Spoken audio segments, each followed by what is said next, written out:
Hi there. Welcome to After the Well, the conversational podcast where you'll learn to realize the everyday encounters that seem mundane have the ability to transform your very existence. My name's Melissa Lappin, and I am so glad that you've chose to join me and my friends as we chat about how we hear God in our everyday lives, because we're everyday people. We might laugh a little, we might cry some, but know that you're going to go away encouraged by the stories that we share. Thank you for joining us on this episode. Welcome to After the Well. Hi, everybody. Welcome to another episode of After the Well. Today, I am absolutely delighted to be chatting with my good friend, Fernanda Warnock.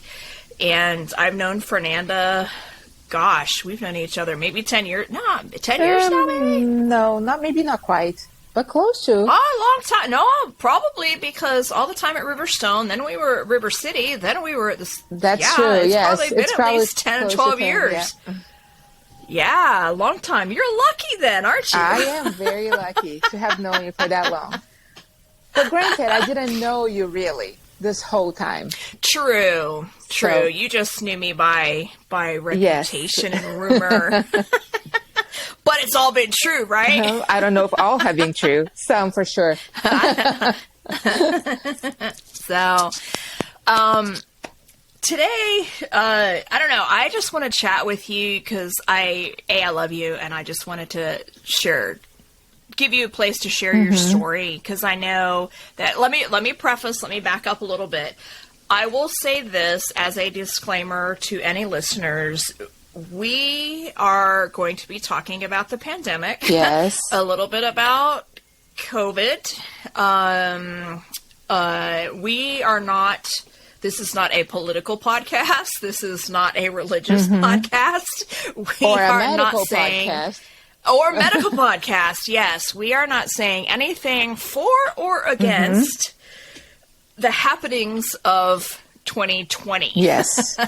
There will be no conspiracy theory talk. Yes. But, agreed. So with that disclaimer, we're just going to talk the reality of when our lives are impacted with something that is absolutely out of our control. What do we do? So you start wherever you want to start, and we'll just talk about that, because it's been a long couple years for you. It has been really long. Yeah. So it's crazy to think we're about to hit the 3-year mark. Yeah. I remember my daughter was turning 10, and her birthday is March 1st. So we decided to do her birthday party the weekend before. And she talks until today about she's the only one from her group of friends that got to celebrate her birthday that year. Because we did the week before. Because it was the first week of March when everything hit. So 3 years. And here we are. Yeah. Gosh, yeah. So I'm going to try to make the long story short, but we got time. We can do 2 parts if we need to. Like I've got all the power. Yes, you do. Let's do this. So I survived the first year without being hit with COVID. But I got COVID in the fall of 2021. Remember, it was September. I went to Tennessee with some friends for a conference, a homeschool conference, and I came back sick. So I got sick. I was in bed for probably a week. Couldn't taste, couldn't smell, couldn't eat, all the average COVID stuff. My husband got sick. The kid got sick, but very mildly. And then after a couple of weeks, I felt better in some aspects and felt worse in some others. Physically speaking. I went to my regular doctor, my family doctor, and ran some tests, saw that I was anemic, which I wasn't surprised because I pretty much didn't eat for a week. and I could feel like all my muscles had turned into jello. So we start working, getting, fixing things, taking some supplements and stuff. And that was already October. By the beginning of November, we went camping, and I took a turn for the worse in the camping trip. It was cold, early November, and I couldn't regulate my temperature. My fingers were like dark blue. I couldn't feel half of my feet, my toes. And I had like wool socks, boots, furry boots. I had my feet by the fire, in the fire we had built at the camping site, and I just couldn't get warm, no matter how many layers I would put. So I remember the first night I spent in the camping site. Second night I went home. We were just at Red Top Mountain, so I just came home and spent the night here. And then after that, I kept feeling worse. At that point, I was concerned because I started having other symptoms. I felt a little shaky, but it wasn't like physically shaky, internally shaky, like almost like anxiety. When you feel very anxious, you feel shaky, but it wasn't anxiety. It felt very physical. And then I started having a hard time kind of moving. My legs were not moving as they normally did. It was like a delay in my movements. And the same thing with my arms. So if I was going to reach something in the top of the cabinet, I could feel like a delay in my movement. And then I started getting concerned. I Googled. The worst thing you could ever do. Do not ask the internet anything. I Googled neurological symptoms post-COVID. And that was like opening Pandora box, It's just, it just said, dig a hole, lie down, pretty you're much. dead. And think like the fall and end of 2021, we're just like a year and a half into COVID. There was not a lot of answers. People didn't know really what are the long-term effects of COVID or any of that. So I went down the rabbit hole and then started going like post-COVID symptoms. And I had a lot of those symptoms, a lot of the neurological symptoms. I didn't have lung issues. I never ended up in a hospital. My problem was not respiratory related, it was neurological. It was very clear to me it was neurological. But before I Googled that, I remember we went to Thanksgiving, and my sister-in-law that is in the medical field, people knew I had COVID. They knew I had, I was anemic, and they could see I was not moving normal. And I just kept saying, I'm very weak. I lost a lot of muscle mass. And my sister-in-law said, have you thought it could be neurological? I was like, no, I'm just anemic. But that stayed in my head. So a few days later is when I start noticing the delay. And that's when I Google neurological. So she had kind of like put something in my head already, She's a nurse, right? She's not a nurse, but she was like a nurse assistant. She was in the medical field. And her mom passed away of cancer a few years ago. And her mom had a lot of neurological issues as part of her journey. So she said later on, she told me, she could see some of my movements look a lot like her mom's movements. Wow. Okay. Scary. Yes. I'm glad she didn't tell me that back then. Right? Google that too. So when I saw that, it was like, I'm having post-COVID issues. And I knew if I went to the regular doctor, they would label me long COVID.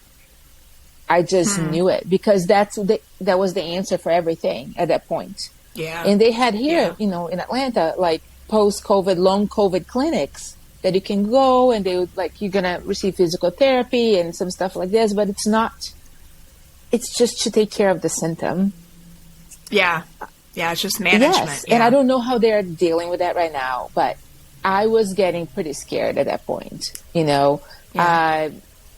a homeschool mom. and I have 3 kids. At that point, they were 11, 9, and 7. And even though they're not little kids, still heavily dependent on me, you know? Sure. And I was just scared. And my symptoms kept getting worse. At that point, I had a dream. And that dream was very significant to me. I remember it was very short, very specific. In the dream, I was in my living room and I was cleaning the living room. I had dust everything. I had vacuumed the rug. I had mopped the floor around. I had reorganized everything. Everything looked really good. But then I lift up the rug. And when I looked under the rug, it was nasty. It was very dirty. In that moment, I woke up and I felt my spirit, you're going to have to go deeper. At that moment, I knew if I went the conventional route, it was going to be surface level. It was going to be symptom management, you know, trying to make me feel better, but not getting to the root cause of the problem. And I just knew at that moment, the answer was right in front of me. I'm going to have to go deeper. And I went to a new chiropractor that has like a wellness center. So there's chiropractor, there's a massage therapist, there's acupuncture, a naturopath, a bunch of, you know, just holistic health. Yeah. A wellness center. So, I started seeing that chiropractor because one of the big things with me in COVID was my worst symptom was body aches, you know. Some people had a lot of lung issues. Like I said, I didn't have that, but the body aches was like unbearable. I felt super achy all the time. So he started working with me in that. And I kept getting worse. At one point, I show up there with a walking cane because I couldn't go up and down the stairs anymore. At my house, I had to crawl up the stairs. And that's the part that, you know, it got really scary for me. I remember we had canceled a lot of events and trips and things. And I had scheduled one activity for the kids that I did not want to cancel. We were going to see the Christmas Story at the Alliance Theater with our homeschool group. And it was like the full play. And they have never seen the Christmas Story. It's not the Christmas Story. The Scrooge story? The Christmas Carol. Yeah. The Christmas Carol. Thank you. Yeah, there were no leg lamps in the Scrooge. Even though they watched the movie last Christmas and they thought it was so funny. I didn't want to cancel, but I couldn't really go up and down the stairs. So that's when I bought the walking cane. I was like, I'm going to take them with this cane or not. It's just they already had so much disappointment this season. Let's do this. And it was great. I'm glad I did. It was so hard on me. So I show up at the chiropractor with a walking cane and he looked at me as like, I really wanted to see my naturopath. She has been helping my wife since she had COVID and I think she can help you. So I scheduled an appointment. I was there the following week and she ran some tests and she immediately told me, you have heavy metal toxicity. I was like, what? She's like, you have a toxicity in your body caused by heavy metals. Like, do you have metal feelings in your mouth? I was like, yes, I do. You know, I'm a child of the 70s. That's what they did back then. So since I was a teenager, for 3 decades, I had metal in my mouth. Yeah. So she told me, this is what we're going to do. You're going to go remove all those feelings from your mouth, and then we're going to do the detox. We cannot detox you while we have the feelings, because it just causes more problem. You know, the detox trying to pull metals they are stuck in you. Right. So I did. And then January, But see, that right there, that'll preach all day long. Part of that is that it's pointless to try to get healthy if there's still that source of toxin. Yes. Right? And we do that. We totally do that all the time when, you know, we try to have boundaries and we try to do these things, without getting rid of like that toxic person. You know, and we wonder why our relationship isn't working. And so we're trying to draw something that is healthy out of something that isn't healthy. And so for you, perfect example, taking, you know, all that metal out of your mouth, your body has nothing else to draw on. So it's gotta go. It is so true. It's just like we try to address symptoms in our lives, you know, medical, emotionally, spiritual, whatever symptom that is, we try to address the symptoms. And very rarely we go to the cause because it's painful, because it's expensive, because it's a long journey. We have so many excuses, like so many excuses of why this or that, you know. This is a whole nother conversation, but it's true. We need to stop band-aiding our lives. Yes, which was for you, get the rug up and in the surface, let's deal with it. It was clean. Everything looked nice. Well, with the caveat too, we will interject here that in no way, shape, or form, on any level of our theology, do either one of us think that God made her sick. We don't think that. Because that is not a good, kind, loving Heavenly Father. God does not make people sick to get their attention. I personally don't believe that He allows things. Some people would argue with that. But we both, I know, firmly believe that He will take anything and use it for His good. I know people completely misrepresent that scripture all the time and use it as if God made you sick so He can heal you. Well, what's the point in that? My God doesn't make me sick. He's the God of healing. No, you know? He's the God of healing. He's not the one bringing the sickness so you can be healed.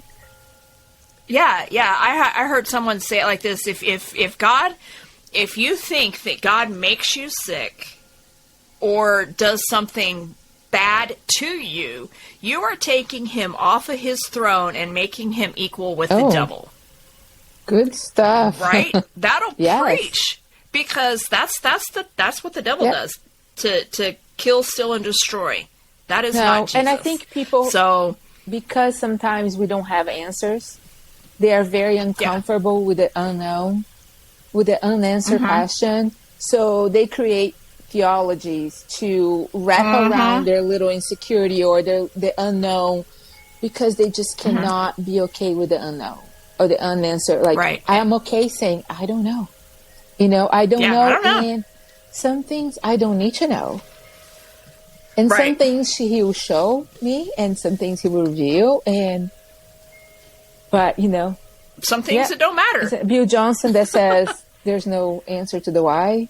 You know, it's just there's some whys that there's no answer, and we won't know.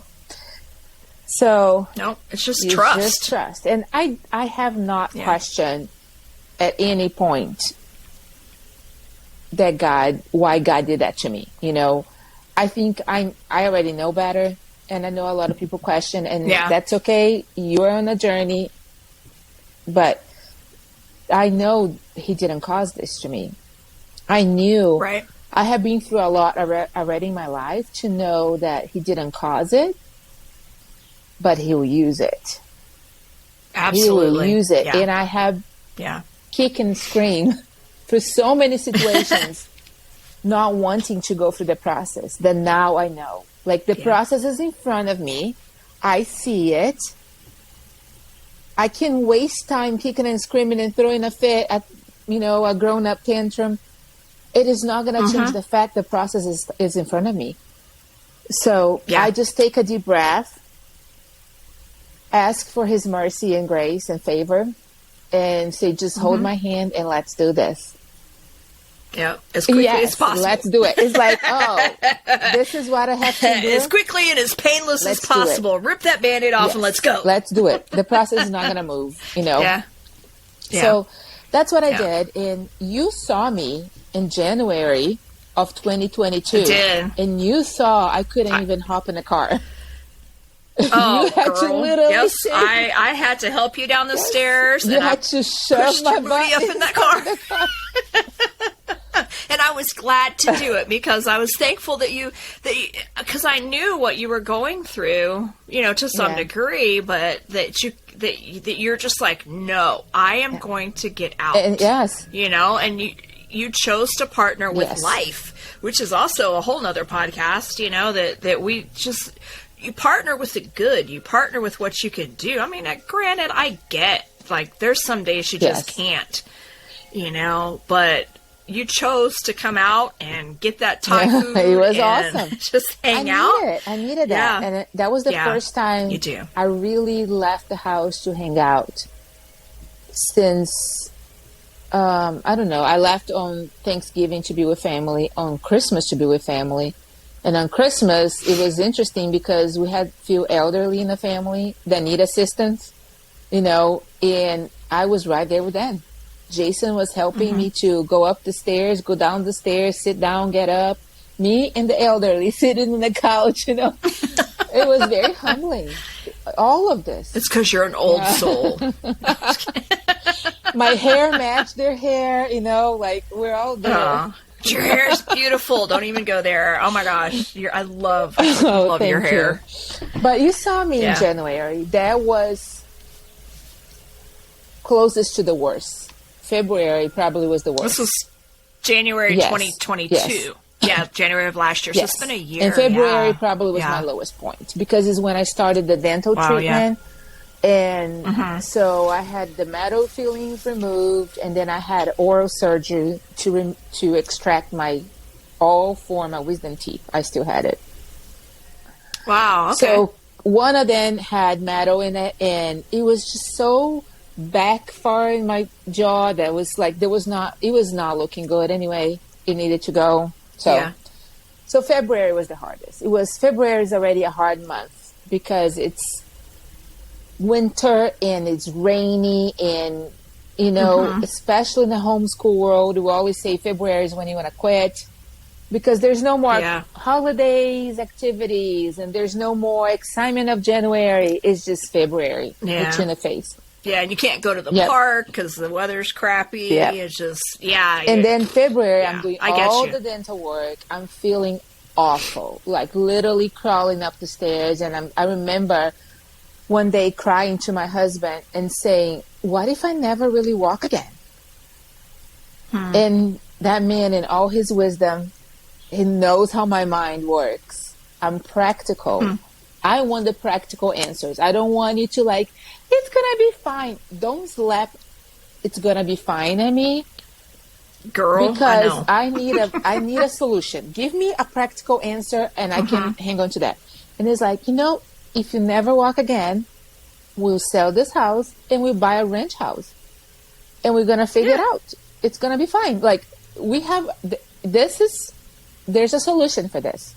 And then I remember, I look at him and I was like, you're right. We could sell the house, our 2-story house, move to a ranch style, and I would make it happen.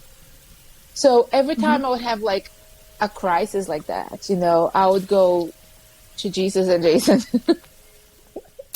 Jesus and Jason. Jason, my husband, helps me to process aloud. And then just went to Jesus about with all my pain and all my fears, and just doing a lot of replacing those lies for truth. What is the lie? When I felt panicky, this is awful, what's going on with me, I have no control over what's happening. Yeah. Well, and nobody does, because we hadn't had COVID before. That's a new thing. Again, not being in the conspiracy camp. But yeah, it was eye roll. A new thing for the whole world. We just don't know. Yeah, and then just and you didn't get the vaccine, so this has nothing to do. No, I didn't. With any of the vaccine. It's simply the result of what COVID may or may not have been designed to do. So interesting fact is that when I went to my naturopath for the first time, and I explained to her, I feel like I had inflammation in my body because I had achiness. I had achy knees and joints, I could feel some stiffness in my hands before I had COVID. That summer before COVID. But it was functionable, like I was doing things with the kids. I was on the go. I knew there was a problem. I knew there was inflammation in my body, but I didn't have time to address it. It wasn't urgent, That's another thing we do. We recognize there's a problem, but it's not screaming at me. So I'm just gonna we just pacify it. It becomes part of our identity. Take an Advil and you'll feel better. Yeah. So when I went to her for the first time, I explained to her, I feel like I had inflammation in my body and then I had COVID and then it exploded. And she said, that's basically what happened. According to her, COVID has this characteristic of picking up whatever you have in your body and take it to your brain and make it like bigger, pretty much like exploding in you. Just like the devil. Like lies, just like those things, just to take something and twist it and pervert it. And, and not that this wasn't serious, but a lot of times, there are things that happen in our life that can be so exploded out of proportion. And I'm not saying, I'm not devaluing what happened to you, but they just thought, it's just like, just a little bit of the swelling, a little bit of the inflammation now becomes this big thing. It's just one little lie. Oh, it's just one little this, or, they only said that one time. Before know it, it's this thing in your life because you didn't do it. What is it, that scripture that talks about, the little foxes that spoil the hen house or whatever? Dripping water. Oh my God. It is so interesting that you said that, because I always tell my kids that when I picture lies that we hear, and we tell the kids lie that we believe, it's not that you are telling a lie. It's something that is in your head and in your heart that you are believing. That is just not what God says. So when I picture this kind of lies, I always think about like an arrow. That you have the arrowhead and then you have the body of the arrow. I don't know what is the tech. The shaft. Yes, there you go. The shaft. I always picture the head of the arrow being the truth. There's that bit of truth. And then there's the whole rest of the arrow. And the feathers in the end, whatever you have, all of that is a lie. So the enemy has the tendency, in my opinion, in my perspective, to get one tiny truth and attach to this huge lie. And just send straight to our hearts. And that's what we're believing. So if the whole arrow was a lie, we could identify very easily, oh, this is a lie. It's so absurd. But has that little taste of truth? There's that one tiny truth. So it's the same thing. It's exactly what you're saying. It's that one inflammation I had, and exploded in me and affect my whole body. So that's true. The little things that we believe that we let explode in our bodies, in our hearts, in our minds, they need to be handled. If I had handled that inflammation, I wouldn't be still in this journey until now. Or maybe not as intensively. Yes. Because they could have figured it out. But yeah. Anyway, continue.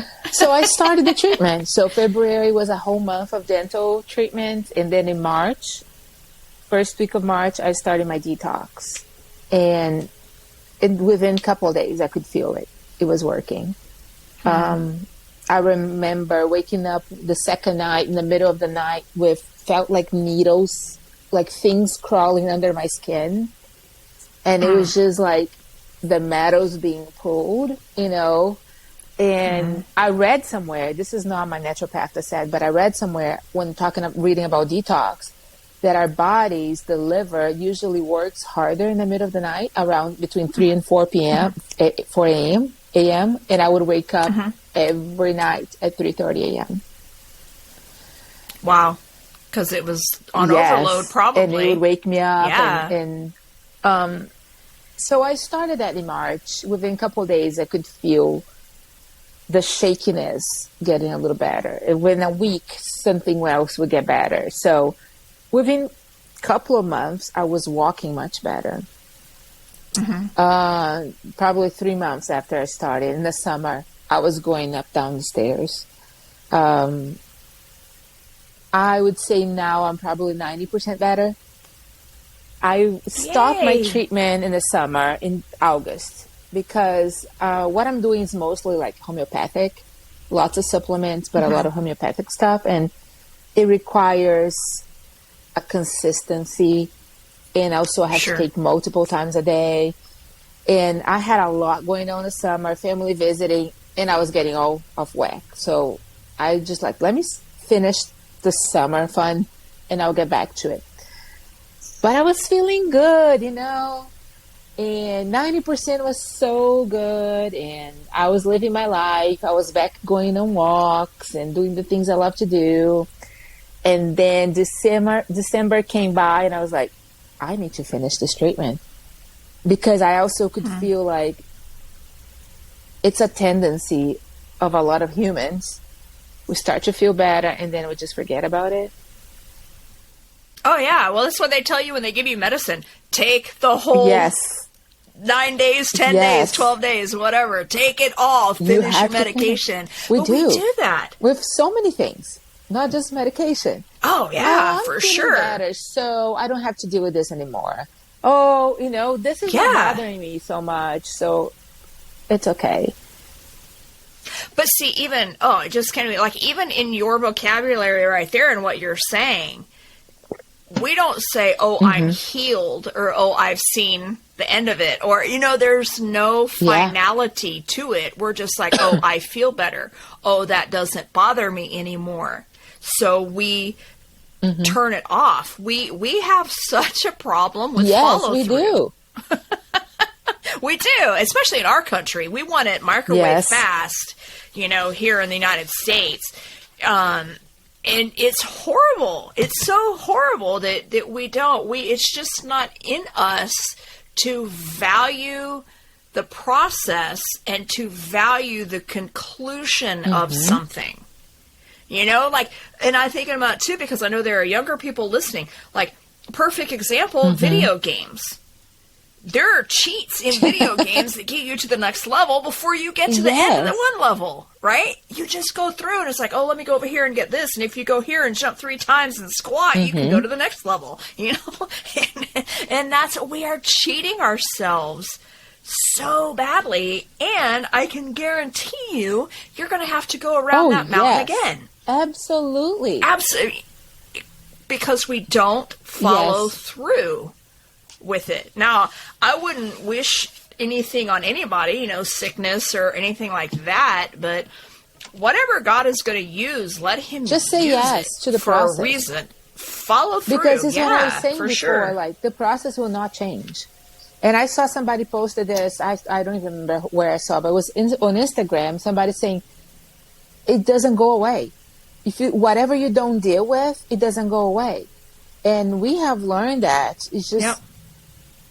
It might change the package, but if you don't deal with it, it's the gift that keeps on giving, not in a good way. Oh, for sure. And it comes back worse, because a lot of times it's infiltrated over into another area of your life or another relationship, because you have those people that are like, everywhere I go, or every relationship I have. And my first thought is, okay, you, my friend, are the common denominator in all of those Let's situations. be honest. That's the truth. So it's not the rest of the world. It is not every manager you have at your job. Every job you have has not been full of idiots. Okay, all of those excuses and those things that we say, it's like, okay, let's stop. Let's lift up the rug and see what's under that rug. Because, you've heard the analogy, like, you sweep things under the rug and eventually you're going to trip over the rug. You have to. Yeah. There's only so much you can pile up there. Exactly. It's a limited space. It is. It's just like 8 by 10 rug. We got to deal with it. And that's the truth. Like, we need to stop running from process. We need to stop shortcutting processes. It's not going to work. It's not going to work. Yeah. And that was so clear for me, this whole process. I already knew this, but I got to live this. I got to live making choices, like facing that. And when one thing I knew, you know me, you know my background, things I have done, a lot of inner healing, work a lot of inner healing, and very passionate about that, about seeing people living life of abundance. Yeah. Just out of their identity, as sons and daughters. They were created to be the fullness of it, not the cheap version of it. So right, yeah, for sure. And I'm very capable of doing a lot of my own processes, asking the hard questions, going to Jesus, Holy Spirit, Father God, to ask those questions. I deal with a lot of my junk. And sometimes, like I said, Jason helped me. He has the same background and knowledge, and we help each other out. But when I had the dream with the rug, another thing I knew immediately, I was going to need help, because there was so much that I had to work with spiritually and physically. I needed somebody helping me emotionally. So that same week, I found a counselor, a therapist, and I did therapy every week. Which is not a bad thing, listeners. Counseling is not a bad thing. Therapy is not a bad thing. Talk to someone. Talk to someone. And I knew I needed it. Yeah. Because I think I know enough to recognize when I need help. I don't know how people in the medical field are, but I imagine there's some situations that a doctor would probably say, I'm in over my head. I need help. I need another doctor to help me with this, And I knew I needed somebody else that could walk me through this process. So I did therapy every week until probably October, and then I did a couple more months of every other week. And now I don't do regularly anymore, but whenever I need, I just give her a call. Let's talk. So that was very helpful too. I knew I needed the help. And I knew I needed to finish the process. I needed to keep going. So December came around, and towards the end of December, I'm starting to make plans for January 2023. And when I sat down and started praying about it, and I was doing a little master class in the end of December, and the lady that was leading the master class, she said she works in 3-month increments when she's planning things, because she believes that we do better if we have a goal for a short period of time. Oh, Instead of quarterly. saying, I'm going to lose 30 pounds in 2023, I'm going to lose 8 pounds in 3 months. You make shorter goals for a specific period of time, so then you can fully dedicate to that. And then when I start praying about 2023, the first thing that came to my heart was, you need to finish your process.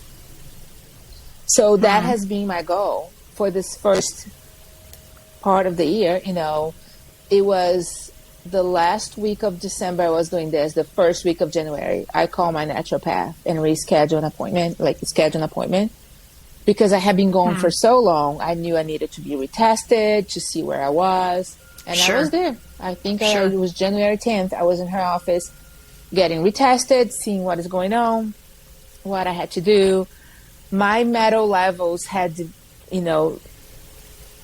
shrunken, decreased. Thank you. Decreased, but I still have it. I still have it. Really? Okay. And she gave me a little speech about, you can do all of this, but if you're not feeding your body well, it's it's not working together. You need to stop eating this and this and that. And she really believes in eating for your blood type, because your blood is what is feeding all the cells of your body and everything. Anyway, that's right. And I'm going with that for what she's put in front of me. I made the decision that I was going to follow her instructions during this process when it came to my health, and I'm working on it. And it's hard. it's hard because I It is love hard. sugar and I love the carbs, and my body doesn't love it, you know. And Yeah. am I going to keep spending my time and money in all this treatment while making these choices here that don't help my treatment, don't help my body? So Right. even in this, it's bringing a new level of maturity for me, of like, Yeah. I'm a grown up. You know, if I want to do this well, I'm going to have to make choices that I'm not comfortable with because they're out of my comfort zone. And I need to stop like just Yeah. coddling myself, you know, and just like, this is it, Yeah. you know, what do you want?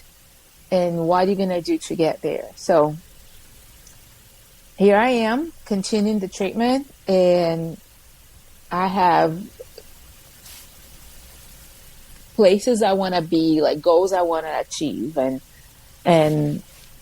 I want to be done with the treatment. I do feel well enough to go about and live my life, but I can't run, you know, I can't run up the stairs yet. I can walk up the stairs, but I want to run up the stairs. You know, I want to be able to chase my kids. I can't chase them yet. I can speed walk. So I'm not quite there, but I'm getting close. So what would you say, and again, being as vulnerable as you want to be, what were some of the hard things that you heard God say to you during this process?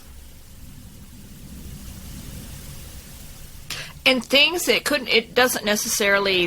it's not necessarily things that you didn't know were there, you know, because we know what we sweep under the rug.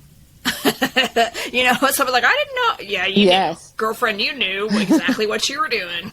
You can blame it on somebody else, you know, that kind of thing. So what, and again, I mean, you don't have to share like all the dirty, but, what were some of the things that maybe a couple key things that you dealt with out of this, that you got to deal with, not that like God made you deal with them, you know, because I think sometimes we still can be bitter toward God. God, look what you're making me do this. You could just fix this, but God, you're making me, you know?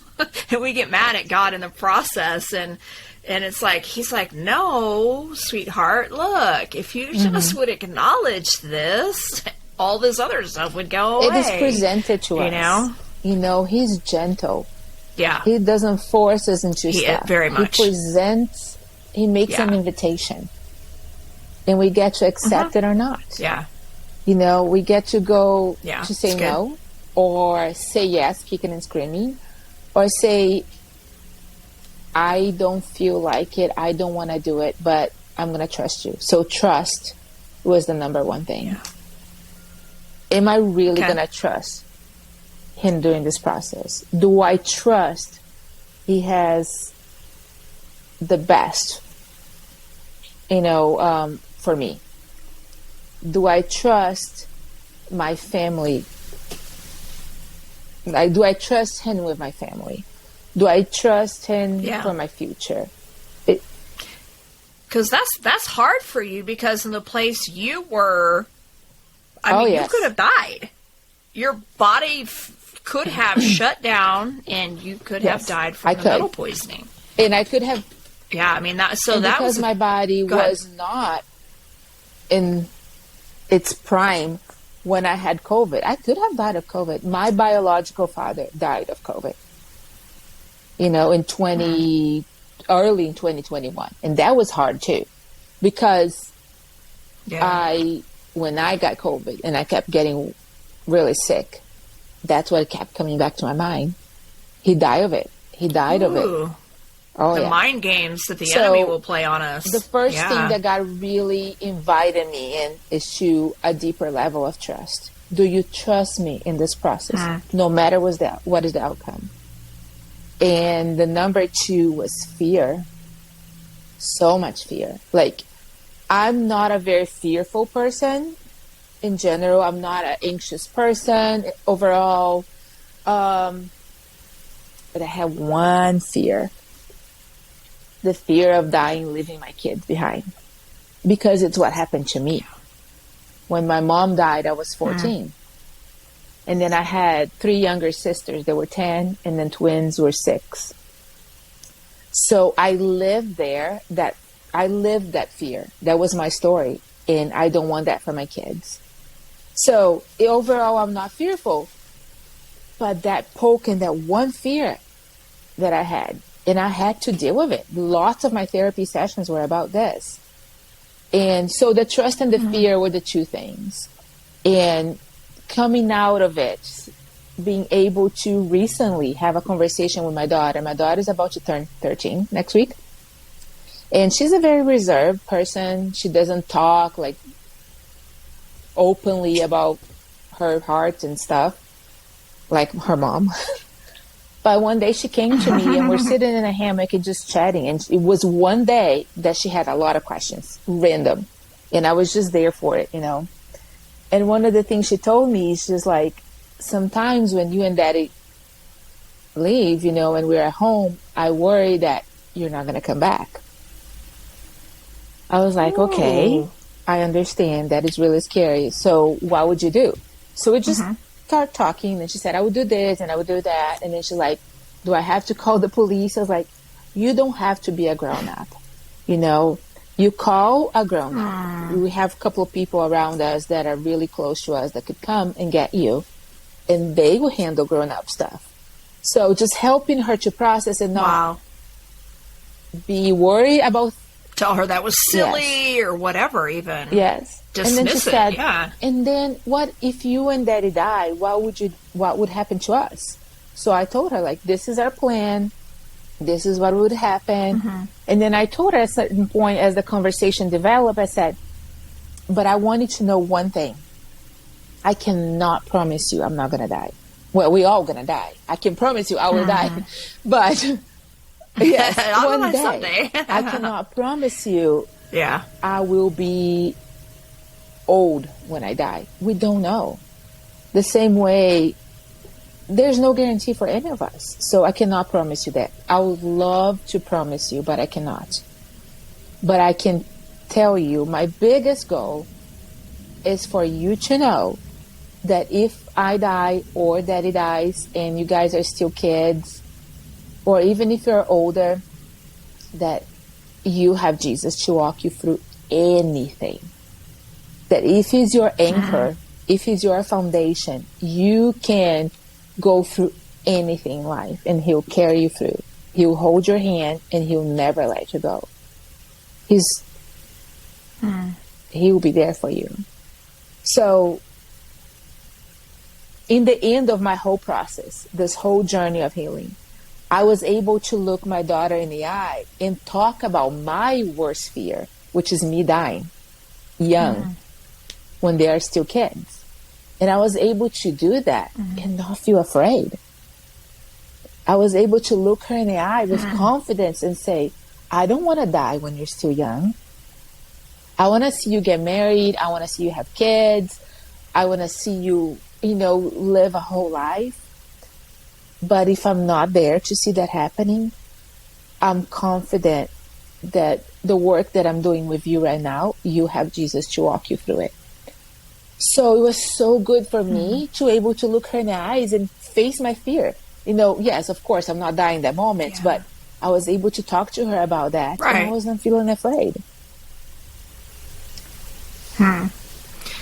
Yeah, that's the beauty, too, is a beautiful story of just humility. Just being okay in the process and understanding that some kind of answer is going to be on the other side. It's not like, I think we do it backwards. We want an answer before we go through the process.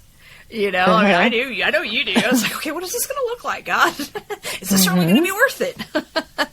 But what a beautiful, just to me, that just screams legacy. It's just a legacy that you get to leave her, because now just the freedom that you've given her, the peace that she has knowing that while probably at her age still, I mean, even us at our age, the concept of Jesus, because he's like out there, right? Even though he's in us, we get it, but still, but her little heart not having all the knowledge we have, and not having the life experience, not having all the things that we have to understand trust and community and the love of God and all of those things, you have given her that to hang on to. And that's the conversation she can have. Jesus, my mommy said this, you know, and then you've given her like a really beautiful foundation, because she's walked this with you, walked through this with you. Yes, she did. You know, it isn't like you've done it separately from your kids.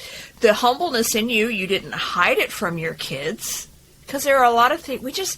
There's so much about us, and I guess it just goes all the way back to the garden, where we just try to hide everything. We want to cover up in those fig leaves and just it's our hide. Human nature. You know, it is.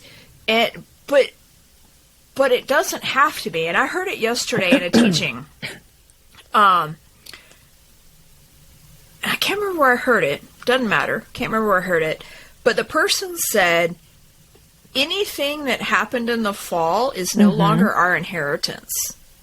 Yes. Because Jesus took care of all of that. We have absolutely 100% been restored. 100%. We are new creations by the blood of Jesus, right? And yet, because of culture, because of bad teaching, lack of theology, our own hurts, woundings, all of the things that it is to be human, we still want to hide from God.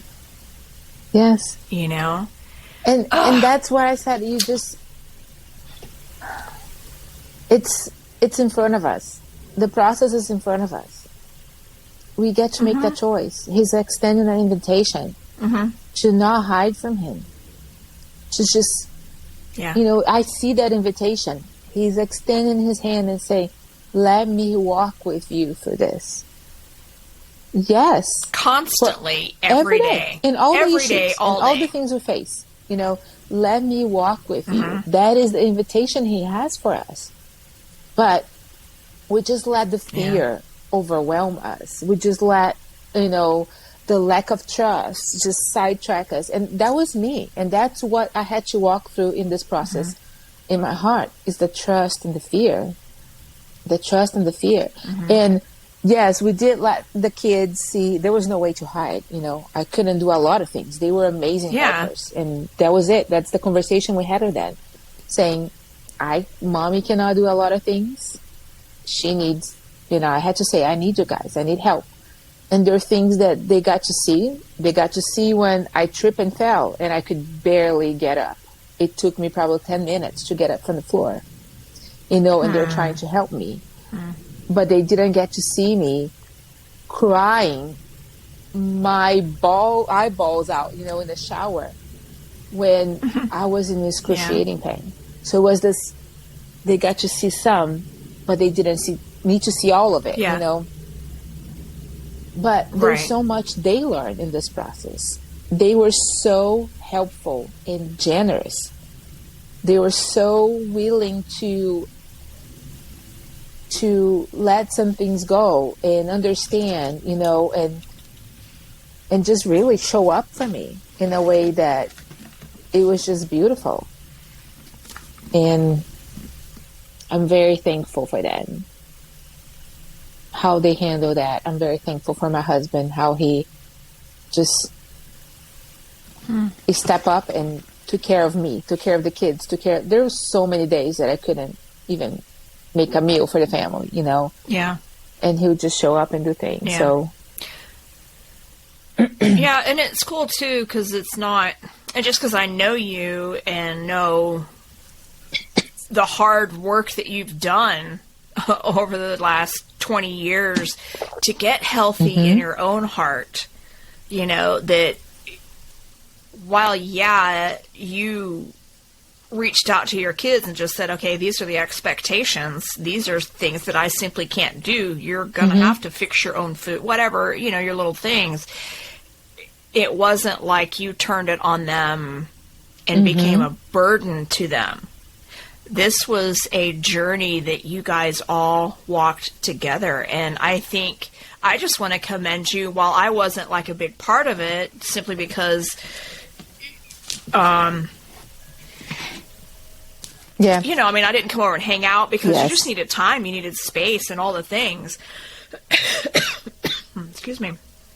But knowing you, and I totally lost my train of thought. You were saying you commend me for...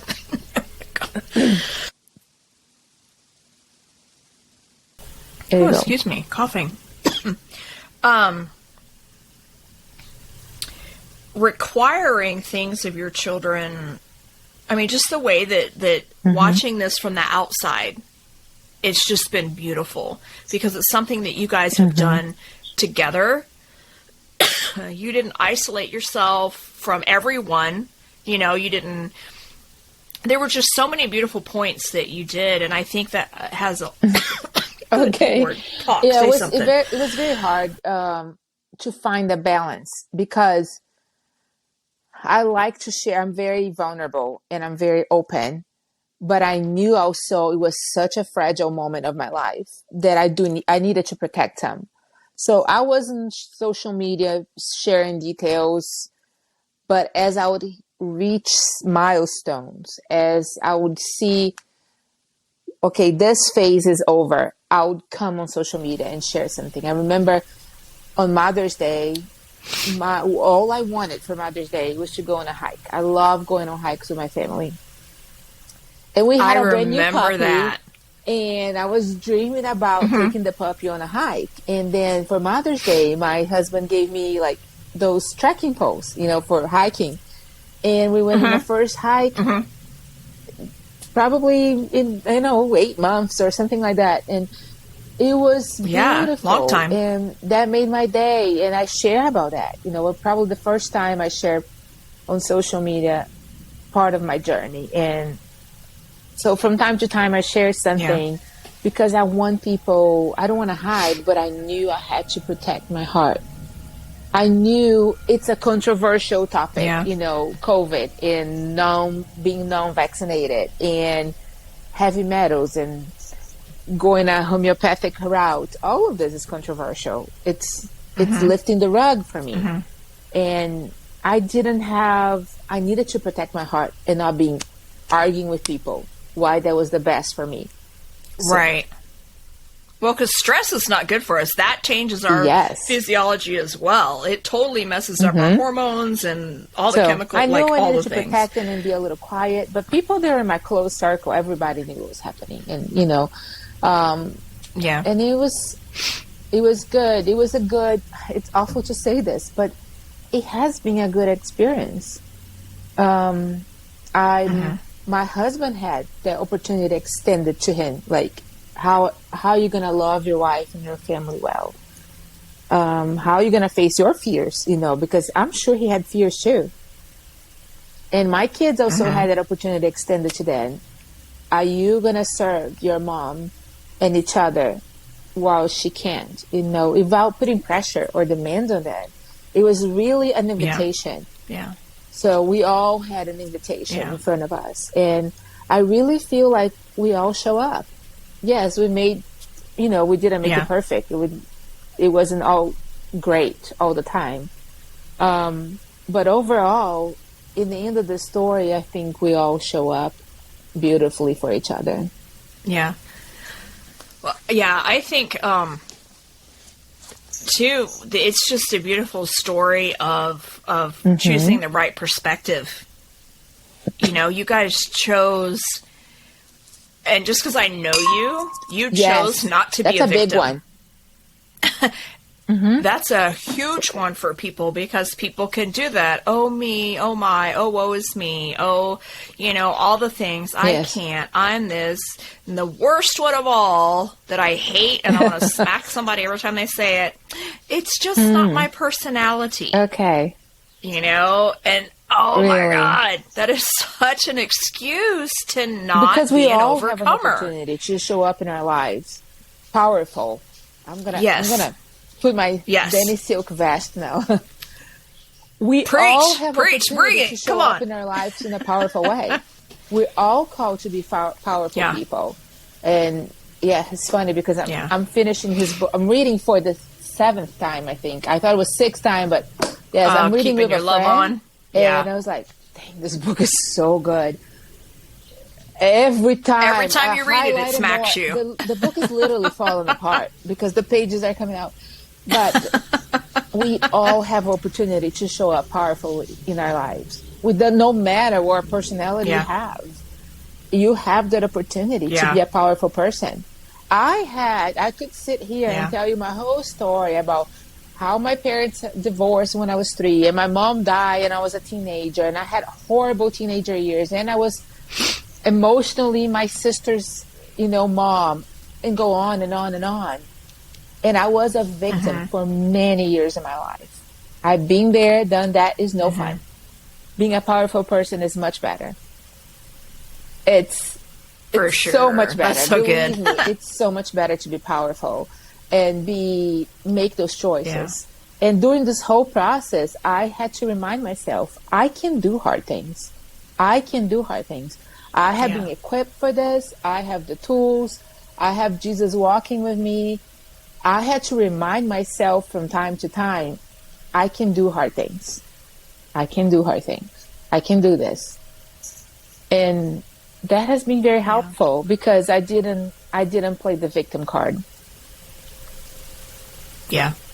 Yeah. And you didn't give up. There are people, even if they're not just a woe is me victim mentality, there are people that just simply resign themselves to their situation, whether it's an illness or I hate divorce, but even if it's a bad marriage, like an abusive, then, well, this is what I get. I got to make the best of it, make lemonade, And it's like, no. We can always find a way to show up powerfully in our lives. Always. No matter if you're in a poopy situation, you can find a way to be powerful. It might take you a longer way to get to the place that you're feeling powerful. You might need some extra help, but there's always a way. I really believe that we can show up in a powerful way in our lives. And I remember one session my therapist asked, like, what would it look like to give up? I was like, I don't have an option to give up. I mean, I'm sure I could somehow, but I don't see it because giving up. Well, it's not part of who you are, so you can't what picture is that. Giving up? Like having my kids have a handicapped mom when I have the choice of doing something to not be that. It's not like I don't have a choice. I'm really handicapped, but I have a choice. I have to follow a plan, a journey to fix this, I have to show up for them. And so there was no option for me of giving up. So I didn't. Yeah. Yes. I'm glad you did. I'm glad I did it. And one more thing I want to say, this whole journey, the first time I went to my naturopath, I remember the end of the session, I looked at her and said, can you fix me? Like, can I be healed? And she's like, oh, yes. She's like, I was there. I was like, what? Why didn't you tell me in the beginning of the session? I was just like, oh, I couldn't go up the stairs. I have heavy metal toxicity. I had this and that. And every time I go there, she would tell me something else I didn't know. It's almost like, I feel like, I could be totally wrong about this, but I feel like she wanted to see if I was going to put the effort for her to say, hey, I have been there, done that, you can do it too. It's almost like it's an accountability that we have. Every time I show up, like I'm feeling bad and I'm doing the work, she would give me another nugget, another little thing of saying, I know you could, because I have overcome all of this. So she has been very encouraging. She was the only one that could look me in the eye and say, yes, you'll be fine. I know, being there, done that, But I didn't have the confidence. She had it. I didn't. Right. Well, and then it's also, we hear that a lot. Oh, I know how you feel, or, oh, honey, I've been that too, kind of thing. But then I think some people get the attitude of, oh, it works for you, but not for me. Again, staying in that victim mentality of, okay, God, yeah, you do that for those people, but, yes, you know, because not that's for me. part of the lie. That's not for me, or, you know, I don't deserve that. He would do that for you, but he's not going to really do it for me. And we need to replace those lies, you know, just really get to the root of that, really lift up the rug and see what is this lie here that is like messing up my living room. And just ask him, you know, like, what is the lie that I'm believing about this situation? And asking how to get rid of the lie. You know, what do you have to do? What do you have to, who you have to forgive? What do you have to repent of? And then, you know, that always replacing with the truth.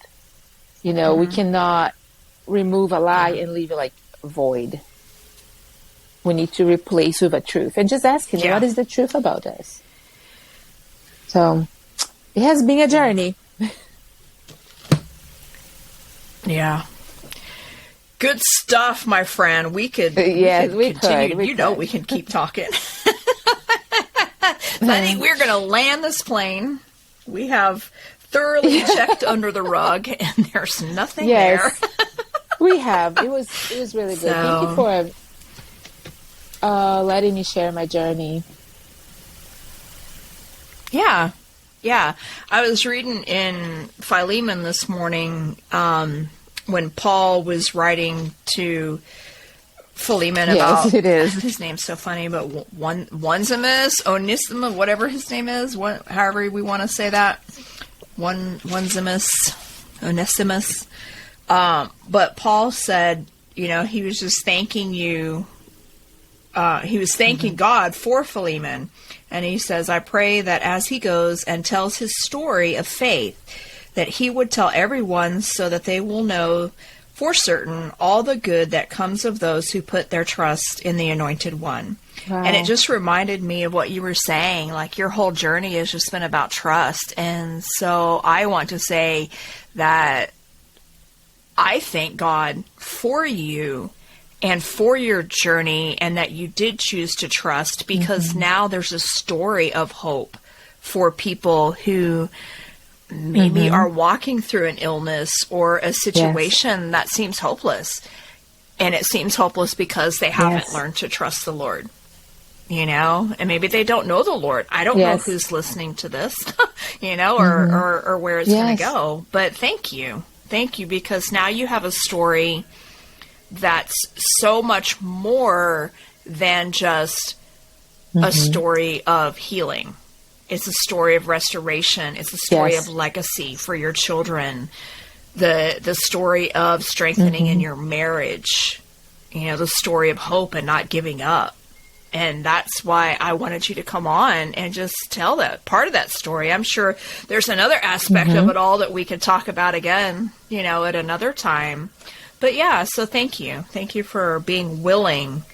You know, you were humble to go through it, and then you're humble to share it, because you know that ultimately it's about Jesus absolutely. And not about you. And you know, I do want to encourage people, you know, to lift up under the rugs and see what is there. Just don't be afraid. You know, he will walk with you through the journey if you let him. And it's eventually that dirt, like you said, you're going to trip over. There's only so much dirt and you can keep under the rug. So just face it. Just look the journey in the eyes and just say, Jesus, hold my hand for this, because I really can't do it alone. But I can do all things for you. Yeah. And that was it. Yeah. And he's still walking with me through this journey, and I'm very thankful. So all right. This was fun.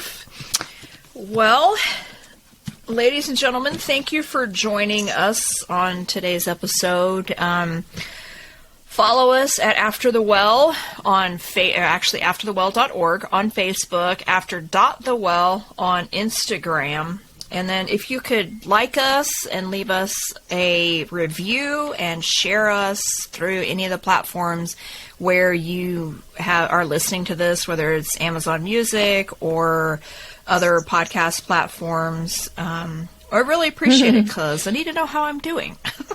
And we also need to play the games of the algorithms that are always out there nowadays, I guess.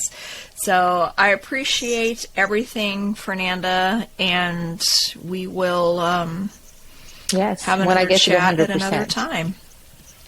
Let's do that. Yes, we will come back and have a checkup. So again, thanks everybody for joining us, and we'll catch you on the next episode. Thanks for joining us on today's episode of After the Well. We hope you really liked it. We would love to hear your feedback. Give us some likes, some reviews, some love. Share it with your friends. All the links and information are in the comments or in the show notes of the episode that you're currently listening to. Thanks, and we look forward to hanging out with you again.